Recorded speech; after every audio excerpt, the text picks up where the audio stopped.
Olá pessoal, sejam bem-vindos ao nosso módulo 2 de comunicação e relacionamento interpessoal no atendimento ao público, do nosso curso de noções de atendimento. E nesse módulo nós vamos abordar temas que são fundamentais para que possamos ter êxito na nossa interação com clientes e colegas de trabalho. A comunicação é a base de todo e qualquer relacionamento. É por meio dela que estabelecemos vínculos, trocamos informações e realizamos nossas tarefas em equipe. No tópico 2.1 desse módulo, nós vamos compreender melhor os elementos que compõem o processo comunicativo. Em seguida, no tópico 2.2, nós veremos quais são as principais barreiras e ruídos que podem atrapalhar a comunicação entre as pessoas. E, por fim, no tópico 2.3, nós estudaremos habilidades que são essenciais como escuta ativa, feedback e assertividade. Essas técnicas nos permitem estabelecer relacionamentos respeituosos, onde haja diálogo, cooperação e desenvolvimento mútuo. Então, ao final desse módulo, nós estaremos melhor preparados para aplicar conceitos e práticas facilitadoras no nosso dia a dia, garantindo assim uma experiência positiva a todos com quem interagimos.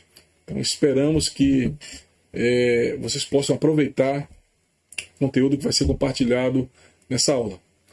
Bem, pessoal, os elementos e os tipos de comunicação são conceitos que se referem à forma como as pessoas expressam e se relacionam por meio de diferentes códigos e canais. A comunicação, nesse sentido, ela é essencial para a interação social, a troca de informações e a construção de conhecimentos. Os elementos da comunicação são as partes que compõem o processo comunicativo, que são o emissor, que é aquele que envia a mensagem para um ou mais receptores, usando um determinado código e canal.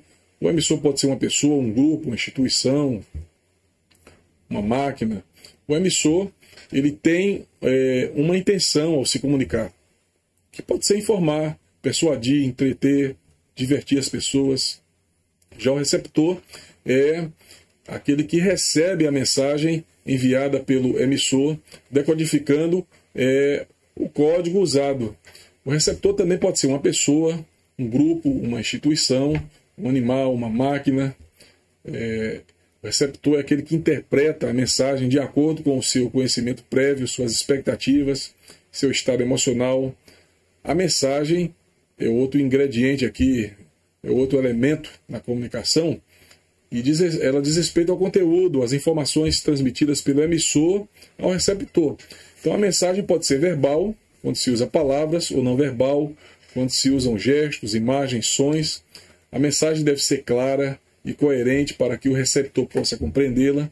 Temos também o código, que é o conjunto de signos e regras que o emissor e o receptor usam para se comunicar, com uma língua, um alfabeto, uma fórmula matemática. Nesse aspecto, o código deve ser comum aos interlocutores para que a comunicação seja eficaz. O canal é um meio físico ou virtual pelo qual a mensagem é transmitida, como o ar, papel, telefone, a internet. O canal deve ser adequado ao tipo de mensagem, ao contexto da comunicação. Contexto é a situação em que ocorre a comunicação, que envolve o tempo, o espaço, o assunto, as intenções, as circunstâncias dos interlocutores. Contexto influencia na escolha do código, do canal e do estilo da mensagem. O ruído é qualquer interferência que prejudica a comunicação, dificultando ou impedindo que a mensagem seja entendida pelo receptor, como um barulho, uma falha técnica, uma ambiguidade. O ruído pode ser físico, quando ele é externo, semântico, quando está relacionado ao significado, ou psicológico, quando está atrelado a aspectos ou fatores internos. Bem, pessoal, os tipos de comunicação são as formas ou modalidades que a comunicação pode assumir de acordo com o código e o canal usados. Os principais tipos de comunicação são comunicação verbal, que é aquela que usa palavras como signos para transmitir a mensagem, podendo ser oral ou escrita. A comunicação verbal, ela ocorre quando o emissor e o receptor utilizam a voz e a audição para se comunicar como em uma conversa presencial, uma ligação telefônica, um podcast, uma palavra, uma entrevista. Nesses casos, as palavras são proferidas e escutadas, e a comunicação verbal escrita ocorre quando o emissor e o receptor usam a escrita e a leitura para se comunicar, como em um livro, um jornal, uma revista, um e-mail, uma carta, um banner na internet, um cartaz, uma placa indicativa. Nesses casos, as palavras são escritas e lidas, e a comunicação não verbal é aquela que não usa palavras como signos para transmitir a mensagem, mas sim outros elementos visuais, sonoros, sinestésicos ou gestuais. A comunicação não verbal, nesse aspecto, pode ser dividida em diversos subtipos, como, por exemplo, a comunicação corporal, que usa os gestos, as expressões faciais, os movimentos, as posturas do corpo para se comunicar, como um aceno de cabeça, um sorriso, um abraço, um aceno com uma careta, um sinal. A comunicação visual usa imagens, cores, formas, símbolos e objetos para se comunicar, como, por exemplo, uma fotografia, um quadro, uma pintura, um semáforo, uma bandeira, um logotipo. A comunicação sonora usa sons e ruídos para se comunicar, como uma música, uma sirene, um apito, um signo, um aplauso, um zumbido, e outros recursos interessantes. A comunicação olfativa, ela usa cheiros e aromas para se comunicar, como, por exemplo, um perfume, uma flor, um alimento, uma fumaça, um odor desagradável. Já a comunicação tátil, ela usa o toque e o contato físico para que a comunicação ocorra, como, por exemplo, um aperto de mão, um abraço, um empurrão, né? E outras formas também onde ocorra essa possibilidade de contato. A comunicação gustativa, ela usa sabores e paladares para se comunicar, como um doce, um salgado, um amargo, um ácido, picante. Comunicar de forma precisa é algo fundamental para o sucesso de qualquer relacionamento ou negócio. No entanto, diversos fatores podem atrapalhar a transmissão clara das mensagens entre as pessoas, e nesses casos a gente diz que ocorrem barreiras de comunicação, ou barreiras à comunicação.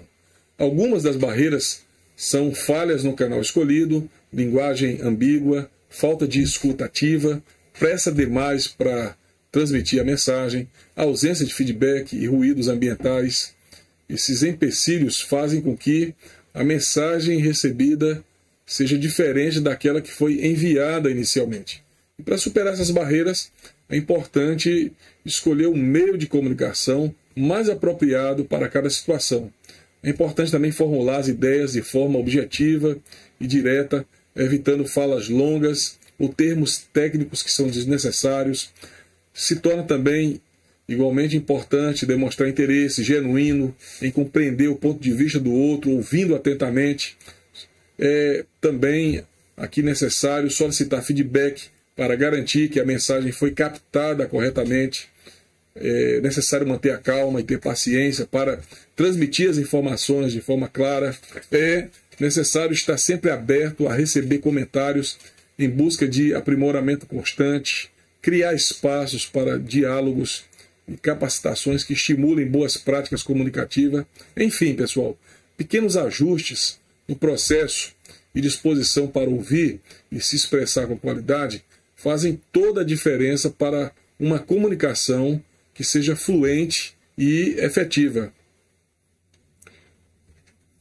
Veja como melhorar a comunicação e o relacionamento com o público usando as seguintes técnicas.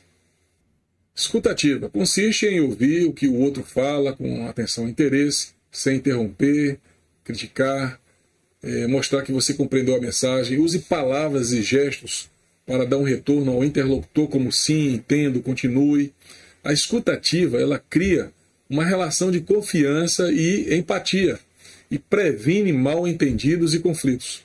Feedback consiste em dar uma opinião ou um comentário ao outro sobre o seu trabalho, comportamento ou atitude. Feedback pode ser positivo ou negativo, mas sempre construtivo e respeituoso. Feedback ajuda a identificar os pontos fortes e fracos do outro, a orientar suas ações e a estimular o seu crescimento. Já a assertividade, ela consiste em expressar os seus pensamentos, sentimentos e opiniões de forma clara, direta e honesta, sem agredir ou ofender o outro. A assertividade envolve saber dizer não quando é preciso. Ela também tem relação com a questão de defender os seus direitos e interesses, fazer elogios e críticas adequadas. A assertividade ajuda a aumentar a autoestima e a confiança, a evitar conflitos e ressentimentos. Outro fator aqui importante é a empatia, que consiste em se colocar no lugar do outro e a entender as suas emoções, necessidades e motivações. Nesse aspecto, a empatia envolve escutar com atenção, demonstrar interesse e preocupação, oferecer apoio e soluções. A empatia ajuda a criar uma conexão emocional com o outro e reduz o estresse e a ansiedade.